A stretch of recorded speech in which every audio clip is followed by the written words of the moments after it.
good morning and welcome to the church office. My name is Gavin and it's a joy to welcome back Jules and Andy. Lovely to have you guys on again. Good to be here. Thanks for having us back, Gavin. It's great.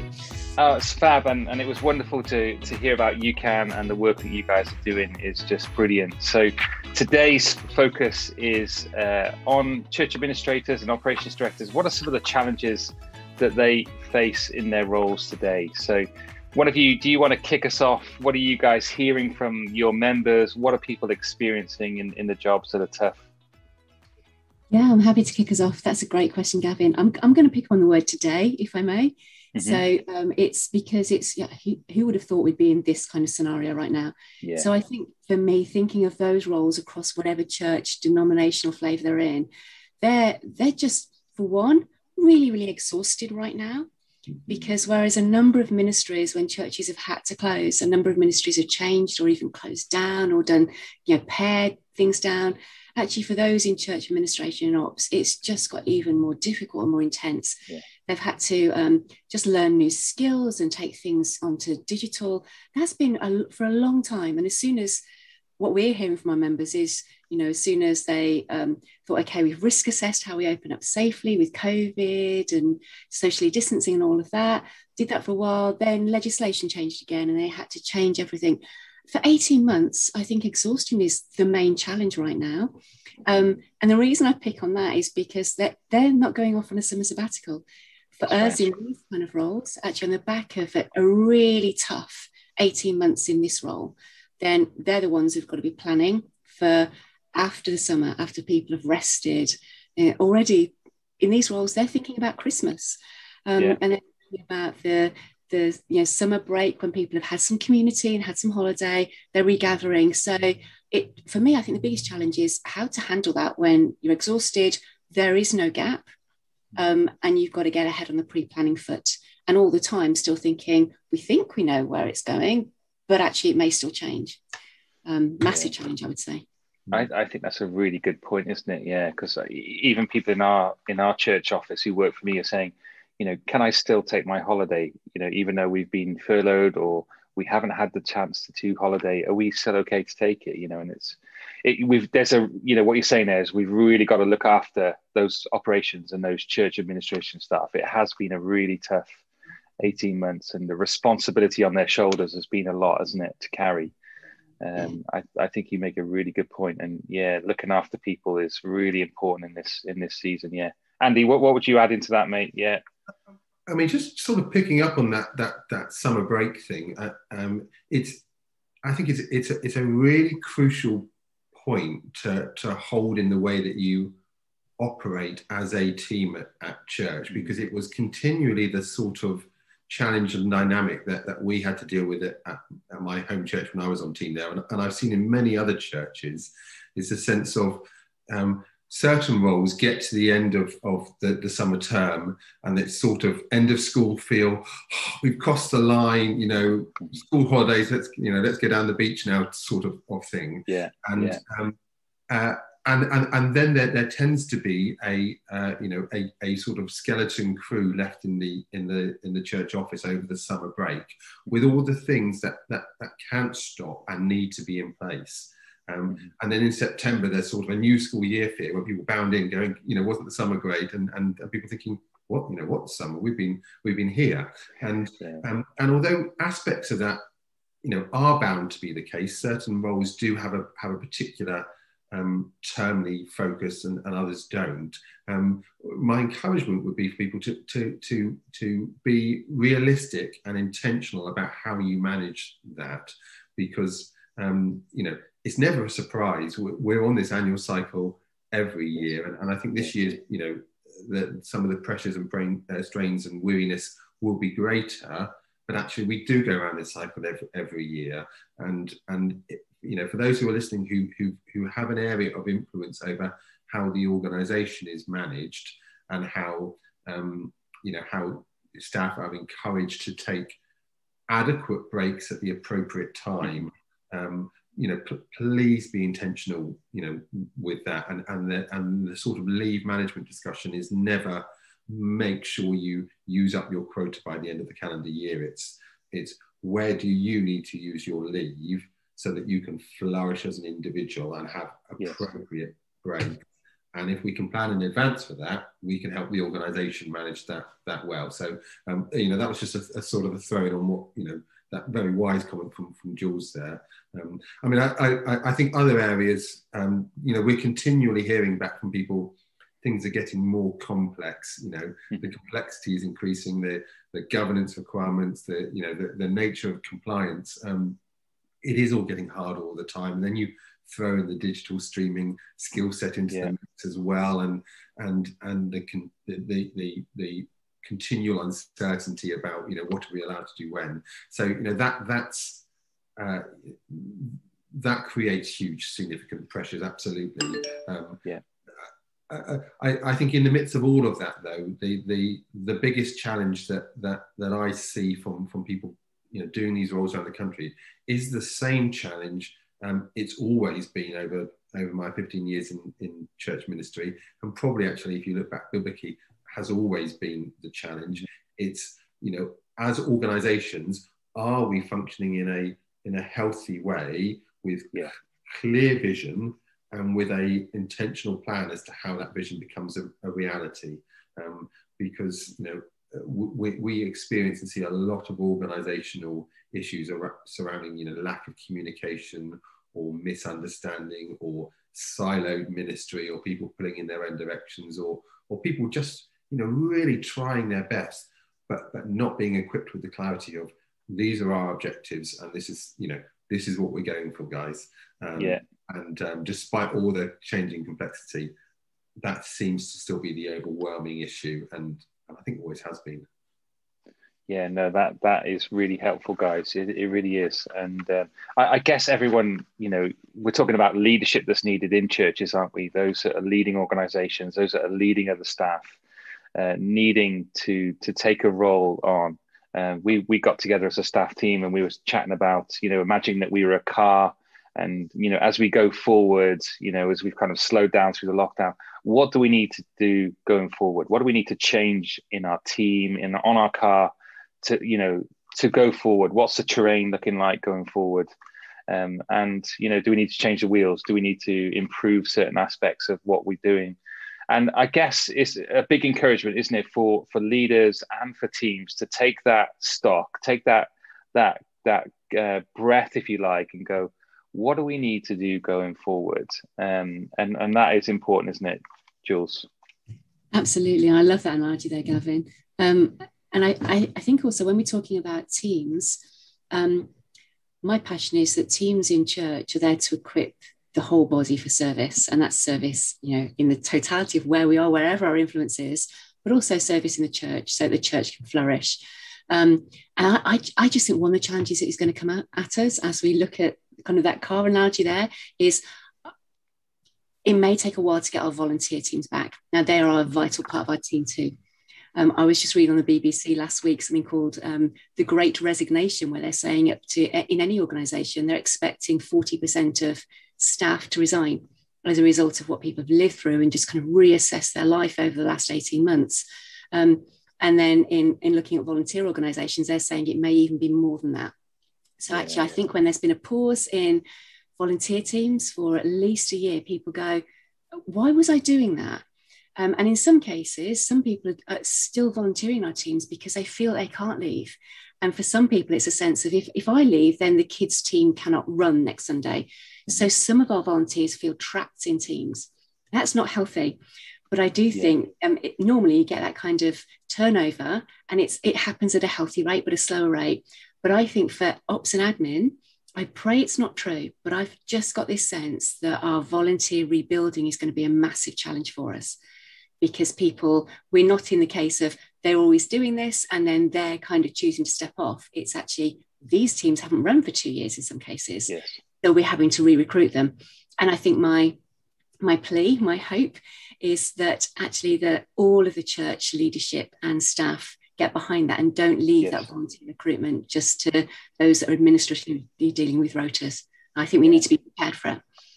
I think you're spot on. It was something that I was chatting with our senior pastor, is that how can we have a season where there is some specific teaching into serving? you know, because those two things have got to work together, haven't they? We're saying, you know, church administration works alongside ministry. They're there to support each other. They're there to enable.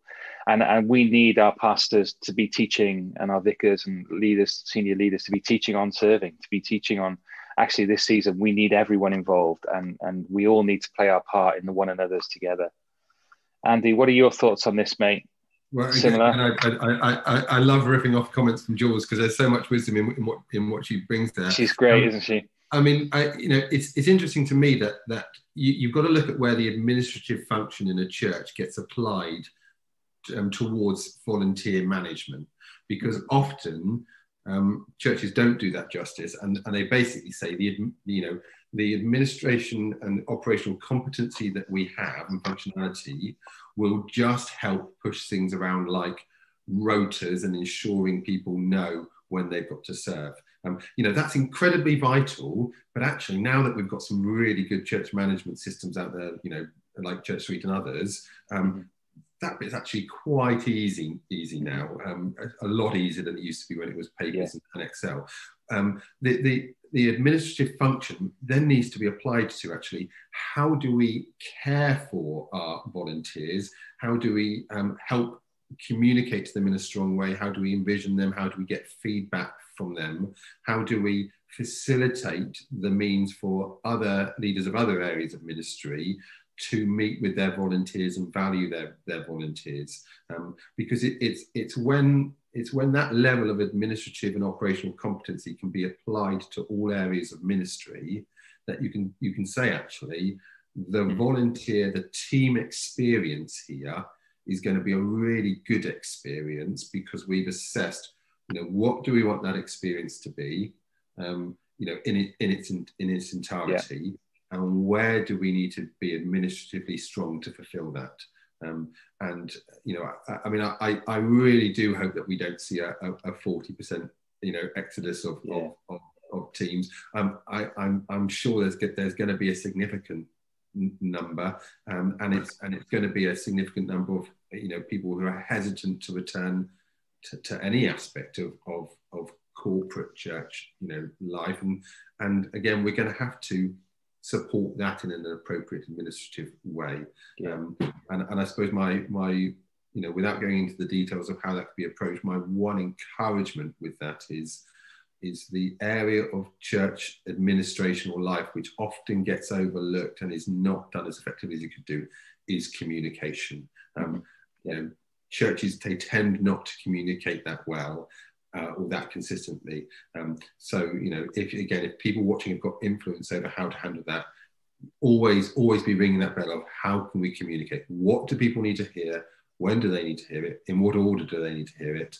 And how can we reinforce that communication again and again and again to help people realise you're valued, you're supported, and we're listening to you through this.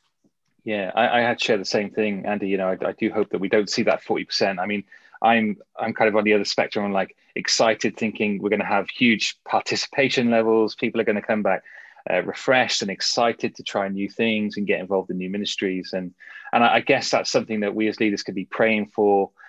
We can be looking for opportunities to kind of connect people, to deploy people. We've got some new people that are, parents who are going to be serving in our teens ministry.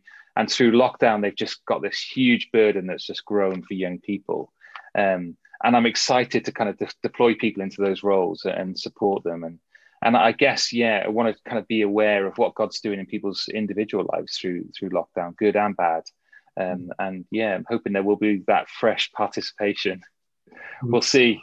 I mean, I think that and I think it's appropriate to be, both faithful and excited about potential, but also appropriately cautious at this point, in the sense of,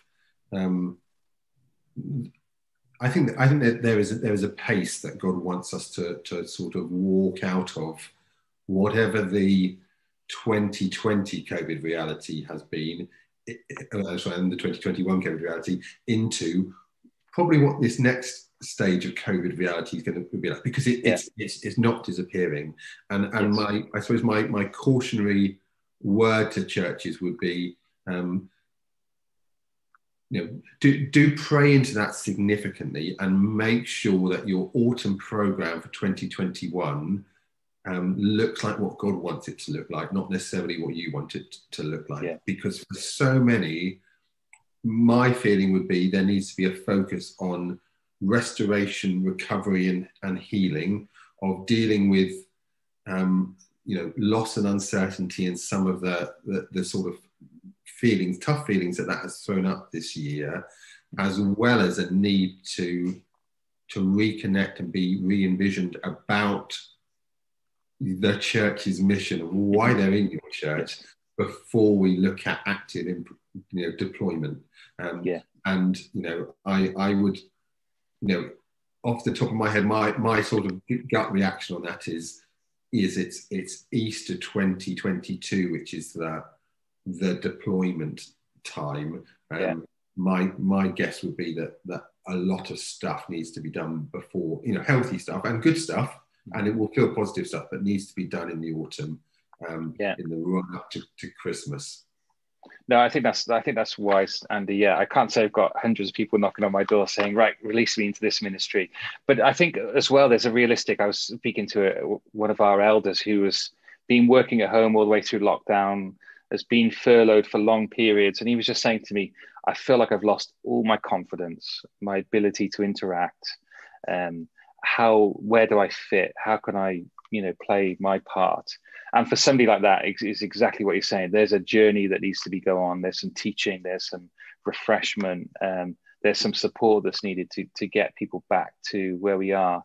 And we do need to be careful with our capacity, don't we? We don't just want to switch it back onto where we were before, but actually we do need to build up gradually. Jules, have you got any thoughts on that as we've been chatting? I'm so glad to hear you say that, actually, Gavin. It's about capacity. It's such an important question to us right now, because I think, particularly for those of us working in ops and administration, if we're not careful, we end up carrying a burden that God says he's never asked to carry. Mm-hmm. And what I mean by that is, if any church, any organization just becomes, okay, let's just kind of get busy. If particularly if our leaders are activists, it's such a trap we can fall into so quickly. And coming out of lockdown, I agree completely with what you say, that there's a period of readjustment going on. And we've been doing this, haven't we? Kind of speaking to each other via microphones and on screens. And actually, it's just, I don't know if you're finding it's just quite tiring to be back in 3D with real people for a while again. So I think my plea is, if we go into not even normal activity, but program activity, and doing a lot of stuff to be busy again, and if we do that too quickly, it is exciting and understandable. But if you strip all of that back and go, who's got to actually carry that? Mm-hmm. Mm-hmm. Then at the end of the day, a lot of it falls to the admin and the ops teams. So one thing is vision casting. This is where, as Andy said, we need to be listening to God on how quickly and what is our key priority in our church for the sake of our community, what God wants us to be doing. We need to know that and do that first, and do that really well, and not add on lots of busy work, because otherwise I think what will happen is the admin and the ops people will feel that sense of coming out of the last 18 months. There might be financial challenges. There may be volunteer challenges. There'll definitely be capacity challenges. There'll be energy challenges, motivation, all of that stuff. They've got the challenge to sit with.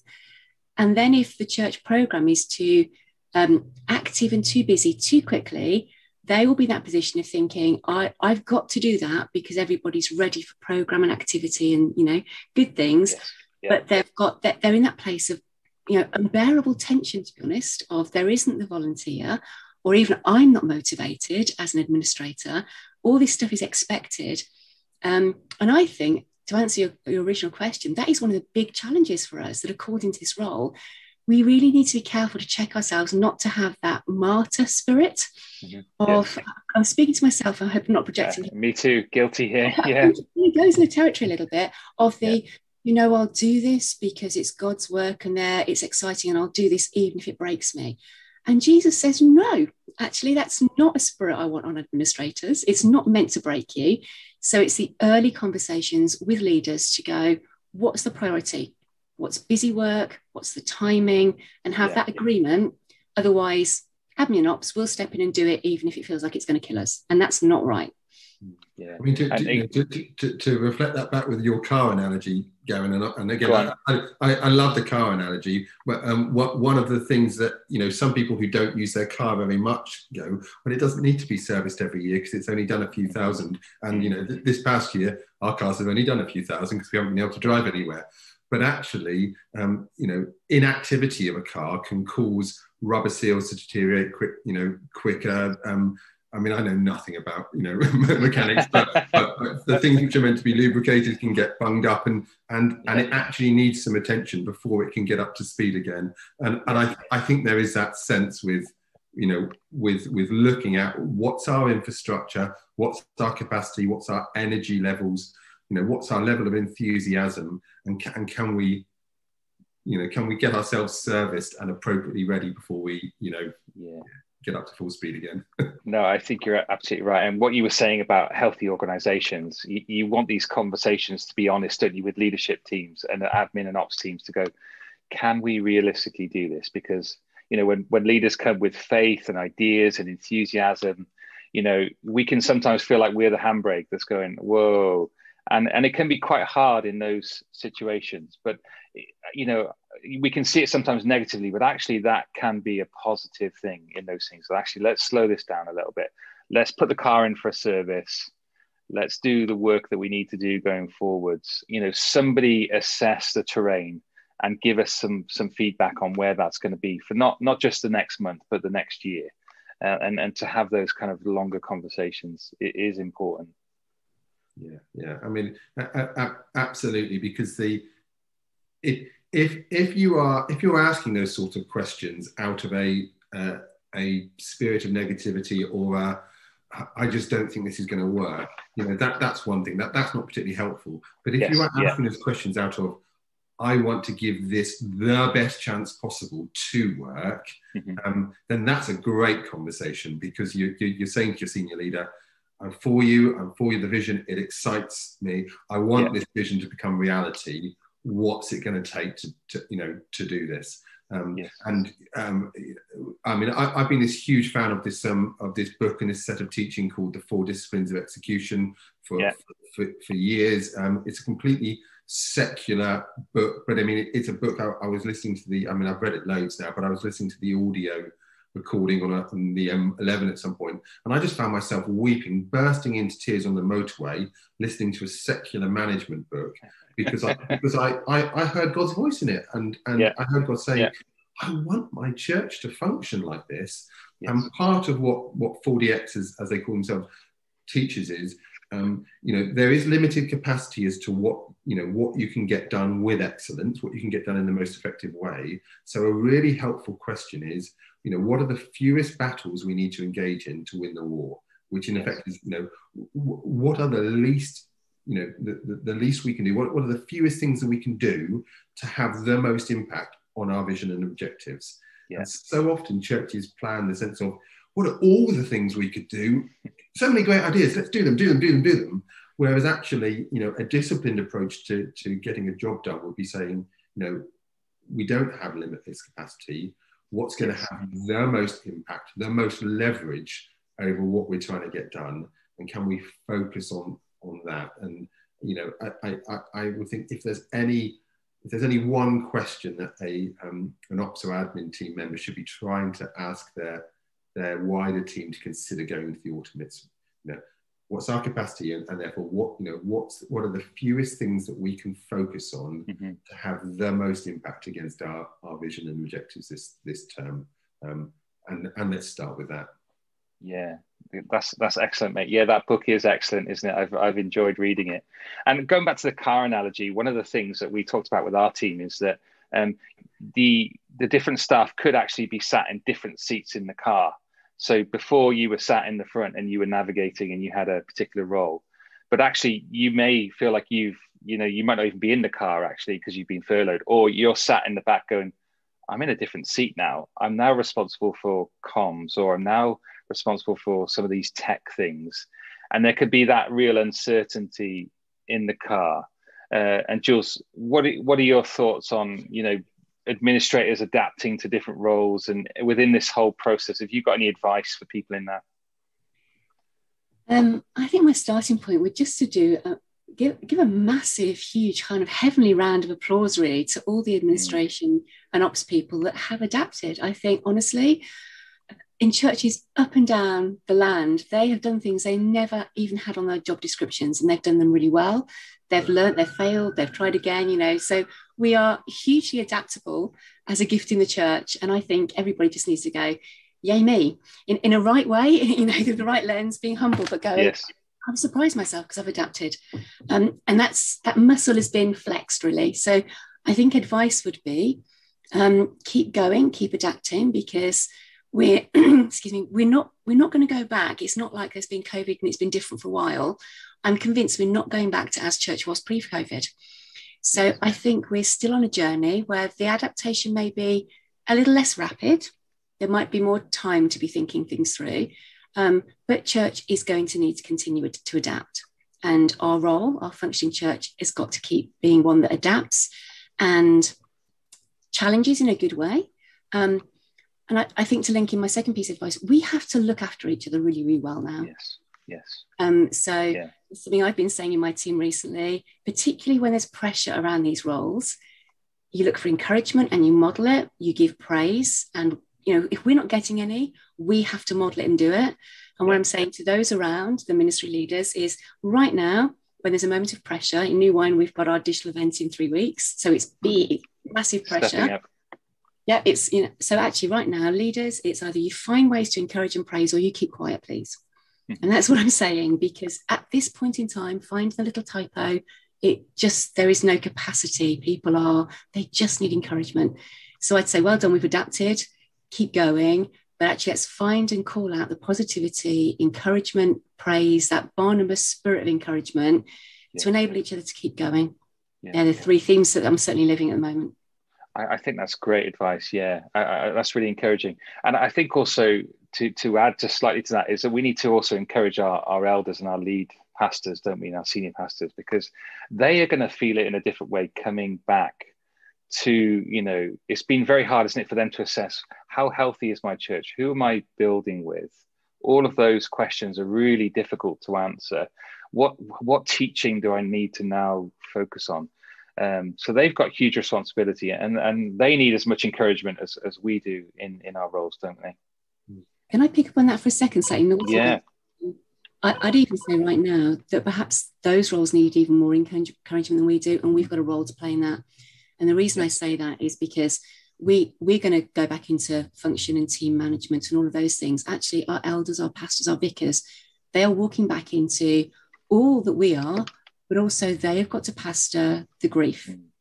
And they are, I'm glad I've not been called into that role, but I think as those working alongside them, we need to pour huge encouragement into them. We need to be praying for them. We need to be working really well alongside them. We need to be taking what load we can off them so that they can pastor their flock, because there are depths of kind of pastoral challenge that I think our main and senior leaders are going to have to deal with in the next 6 or 15 months. That isn't our role, but they are going to be having sleepless nights because of the people they've got to be having conversations with. They don't need us, to be honest with you, making their job harder. So I think all of us, you know, in these roles, let's do what we can to take things off them, to communicate brilliantly well. If we're not praying for them, then we need to start praying for them. But yeah, we've got to encourage those lead roles. Absolutely. Yeah, that's great. Andy, I know you've done so much work on, you know, first chair, second chairs working together. And obviously this is a very specific season that we're in. How have you encouraged people in ops roles and church administrations to get behind their leader? We're talking here about supporting them and prayer. What other things have you got that we can do as church administrators to get behind our leaders? I mean, it's absolutely crucial, and I think it's crucial for ops leaders to recognise it as central to their calling. So, you know, when I function as an ops director of my local churches, my primary calling wasn't to be there to help the church administratively run well. It was there to help the senior leader thrive in their role by providing the support that they needed to do that. It's so important that that conversation and relationship develops between an ops leader, particularly if they're in a sort of second chair organizational role, and their first chair senior leader, where they realize, I am for you, I love you as an individual, I love you as the leader of my church, I'm excited about your vision, and I turn up to work so that you can lead well. And continue, reinforce that by how you are with them, how you speak with them, how you pray for them, and also what they see you do in their, in your role. If you can do that, then you've opened up the dynamic of being able to, be a critical friend to them at points, to be able to challenge them about, I see where you're going with that. Have you thought about this? You can do all of that if you've got that strong relational basis of, I'm here, for you and because of you. And my picture in ministry, and again, I've come back to this, loads in previous UCAN talks, is Aaron and her holding up Moses' arms, in the battle against the Amalekites. The battle is won when the senior leader isn't getting weary and collapsing. You're one of those ways in which their arms are held up, and reinforce that. I think from a practical point of view, it's therefore putting in the time to have the conversations to say to them, our capacity isn't limitless. So, what are the priorities? In this next season, what will it look like for you to thrive in your role? And therefore, what do I need to deliver to enable that to be the case? Can we risk assess together what are the issues that we see in the team or the organisation that's going to need some attention from us? And where do I need you to play your role as the senior leader? And where do you need me to handle this for you? And can I spot any of the pitfalls that we're about to walk into, so that we can actually not walk into that? Because, at points when people are weary, then they fall over in the pitfalls.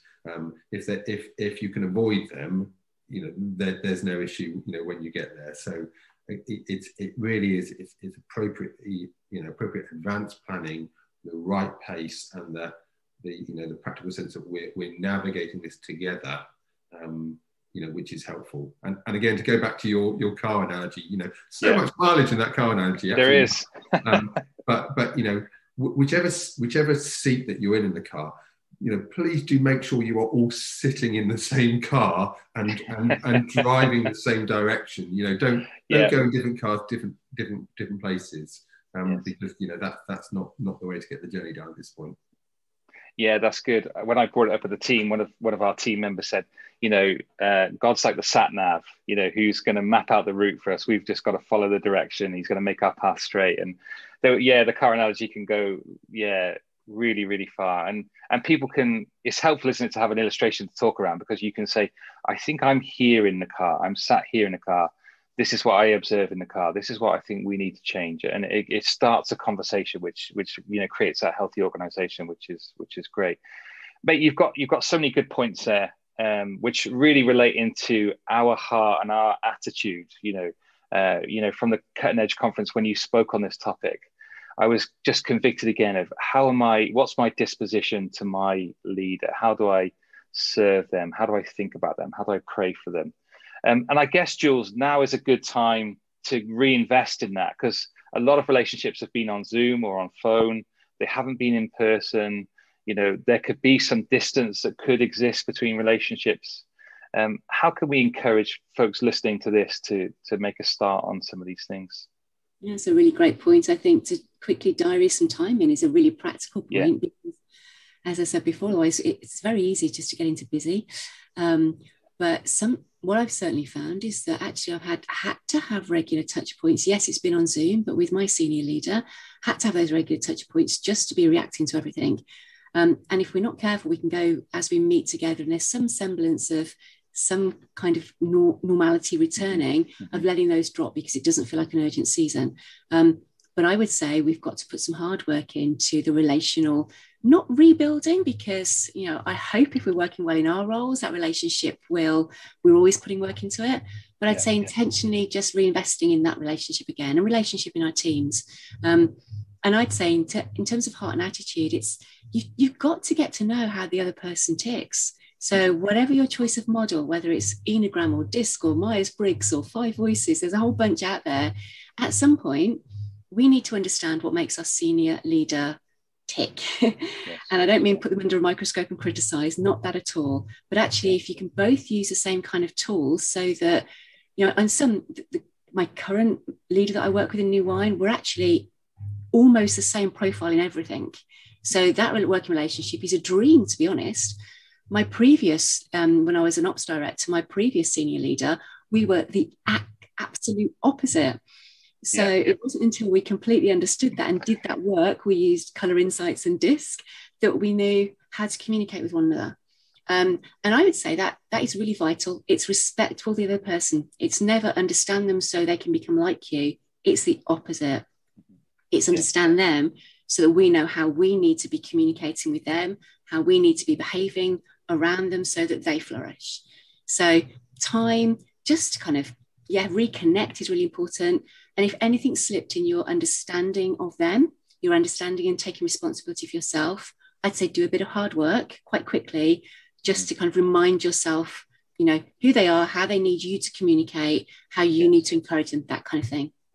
Yeah, that's great. There's like a resetting, isn't there? Yeah, that's useful. I suppose if you've got a leader that where relationship is working, you know, I guess there are going to be cases where it doesn't work, where things do go wrong, where the leader doesn't see the same importance as reconnecting. They just want you to get on with the job rather than, you know, align hearts and align priorities and things like that. What advice have we got for people who might be in that situation where it can be quite difficult? I mean, the ultimate advice is, and it may be a bit too late for this bit, but the ultimate advice is don't let it get to a stage where there is relational difficulty, and please, therefore, for anyone who's got influence, make sure you're doing line management well and team management well. Keep people aligned and together and communicating well. Establish a staff charter, you know, set some expectations about vulnerability with each other and feedback and open. Do all of that stuff. Invest in team relationships, because it's the most significant thing you can do. And you know, we saw that with Jesus. He invested in the team relationship with the disciples. Yes, he did, it's what got his priority. You know, if you're in a situation where team relationships have been strained and people are not on the same page at the moment, you know, a couple of quick things on that. You know, really open, frank conversation is the best way to do it. So, you know, in a timely fashion now, meet together and say, something's not quite working here. I am for you, and my calling is to see you thrive. But we need to look at this and get on the same page as this. I remember from, you know, I was fortunate in always having a really positive relationship with my senior leaders over the years. But I remember that the most difficult and upsetting conversations I ever had with them were the ones I never had. And I was driving home from work going, oh, you know, this person really annoyed me today in their response to that. And I found myself thinking, no, they didn't, because I never spoke with that. And it's how I thought they were going to respond, which has upset me. So, you know, always have the conversation, talk things through, and help yourself to be aligned about the right way forward. If you need external support, find someone, make use of your trustees. If you've got trustees, church wardens, if you've got church wardens or external organisations, if that's helpful. But you do this all from a sense of, I am for you, I want you to thrive, and therefore, if things are not functioning well at the moment, we need to talk about that and agree how to go forward. And ultimately, you know, you are my church leader, you're my line manager, and we will go with the way that you decide, and I will implement that to the best of my ability, because if there's ever a case where I can't do that, I will be exiting from this, because this role exists to help you thrive. And I'm not going to be any part of you not thriving. So again, it's about being open, vulnerable with each other, loving each other, and therefore being intentional. How is this going to work in the optimal way? Yeah, that's really helpful, because I guess whenever there's conflict, there's cravings on both sides, isn't there? And I think I always try and remember, it's like eating a sandwich and you've got cream cheese. You're the last person to see the mess that's already all over you. And actually, you do have to say, the starting point for me is, do you know what? Where do I need to change? I've got some thoughts for you and I've got some feedback for you, but let me hear it from you. How can I be different to support you? How can my attitude, what are the things that you see in me? And that's where the gospel is so transforming, isn't it? We know we're sinners and we need grace, and we need grace in our roles, and that carrying the gospel with us is key in our work as a toolkit to sit down and say, let's work through this, let's resolve this. We love each other, we love Christ, and he's going to do a work in us as much as he is going to do work around us as well. I love that. Let's finish off our conversation talking about resources and things that we can point people to or encourage. Jules, where would you send people to refresh them, encourage them? Just helpful things that we've talked about today. Where would you go? Yeah, so great question. I have, rather than individual books, I've got a whole pile of books over here. I tend to have 4 piles of books at the same time, so don't judge me. But I'd say in terms of resources, always have something that's making sure that actually we're resourcing ourselves as first and foremost as a disciple of Christ. So for me, it starts there, because some of the things you were just picking up on there, Gavin, what's it like to be on the other side of me is a question that I think is a really helpful one in any working. And actually, I know I've got blind spots because the Lord isn't finished with me yet, because he's gracious. Right. But to do some investment on that. So obviously, the Bible, but also to be investing and reading. So I've got a couple of books going on, one from John Tice at the moment about beautiful resistance and not compromising in a culture. So that's my season at the moment. I'm reading on that. Then some of the things that we've talked about at the moment about team dynamics, one of my go-tos is Patrick Lencioni. He's got a wealth of things from the table group. And he's got it. Here we go. 5 dysfunctions of a team, about team working. There's one that I keep finding myself going back to at the moment, which used to be called The 3 Signs of a Miserable Employee. I think they rebranded it. Okay. Negative. It's a good name.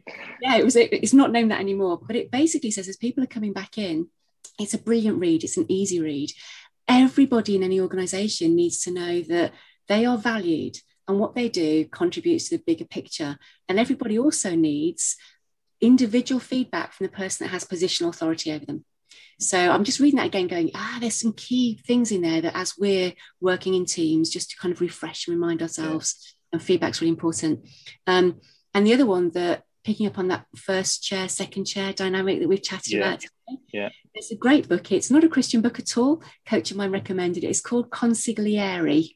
And it's basically looking at, in kind of organizational language, what it's like to be in the second chair position, but they're all different flavors of that. So it's knowing yourself as you work alongside those that are in the spotlight. And I'm just finding dipping into that one again, really great resource. Tony Morgan, is any of his books on life cycles of churches, the unstuck church. It's almost like it's like we planned it here. It's not at all. So they're kind of my go-to resources. And also kind of a digital resource. If anybody hasn't come across Giant Worldwide, they have a whole thing called the Ascend program. Just Google Giant Worldwide, Ascend as well, ASCEND. They've got it's a whole free leadership program. You've got things in there like 5 Voices, 100% Plus, all free. That's just a great resource actually for any of us in these kind of roles. Yeah, absolutely. That sounds great. Andy, what about you, mate? You've got books lined up there. Yeah, I love the Consigliere one though, because the Consigliere is the ops director of the mafia don in The Godfather. And I always said to my wife, if I wasn't a Christian and wasn't in church work, I'd be really good in the mafia, because I'm I'd be really effective at making decisive decisions which have impact. So yeah, organised crime. Yeah, that could be a fallback career for me. Two quick resources. We spoke about this earlier. 4 disciplines of execution. I love it. The beauty of this is you don't actually even need to read the whole book. I mean, it's great, and there's an audio version as well. But it's like a 40-minute YouTube clip by its author Chris McChesney speaking at a conference years ago to church leaders about this. And it's such a good watch. I mean, I watch that regularly just for the entertainment factor of it. So, do get into 4DX. And then a bit of a shameless plug, but, Sharon Clark, has published this book with UCAN. It's called Spreadsheets and Prophecy. This is a realistic and encouraging book about what it is to be in church ops and administration. Yeah, it's great. It's a great read. We were so pleased to find Sharon and produce this with her. So do get hold of a copy of this, because it will encourage you and actually will say, someone has been where I've been in these scenarios, and this is how they approach them. Yeah, guys, great recommendations. Love that. And thank you so much for your time. We'll call it a day there. And I know we want to get you guys back again. You've got so much wealth of wisdom and experience that we can draw in and learn, that I'm sure our listeners are just going to love it. So really, really thrilled to be able to partner with you guys and do this together. Is there anything that you'd like to say on UCAN before we go? Can you just go through the web address, Andy, just so people know where they can go and get resources? Churchadministrators.net, very simple, and again, it's called that because of the the focus on its it's the administrators, it's the network, and so head to churchadministrators.net. Do join us if you want to be doing this as part of a membership network. But can we also say that we are huge fans of what you're doing at the church office, Gavin, and it is just this massive delight every time we get to work with you. So thank you so much for inviting us. We will happily be back if we're invited again. Oh, you will definitely be invited, mate. Yeah, no, it's a real thrill to be able to do it together, and thank you so much for being on. If you're listening and you've got any questions, then please do send them in. I will happily forward them on to these guys, or if we can answer them, that we will. That's questions@thechurchoffice.co.uk. If there's anything that you have been affected by, then let me encourage you, go and talk to somebody about it. If you haven't got someone to talk to, then please get in contact with us or UCAN. We don't want people to serve on their own and feel isolated. We want to encourage you and resource you in your work. So please do get in contact. I know that's all of our hearts to do that. So love that. Guys, thank you and goodbye for now. Cheers. Thanks, Gavin. Thank you. Bye-bye.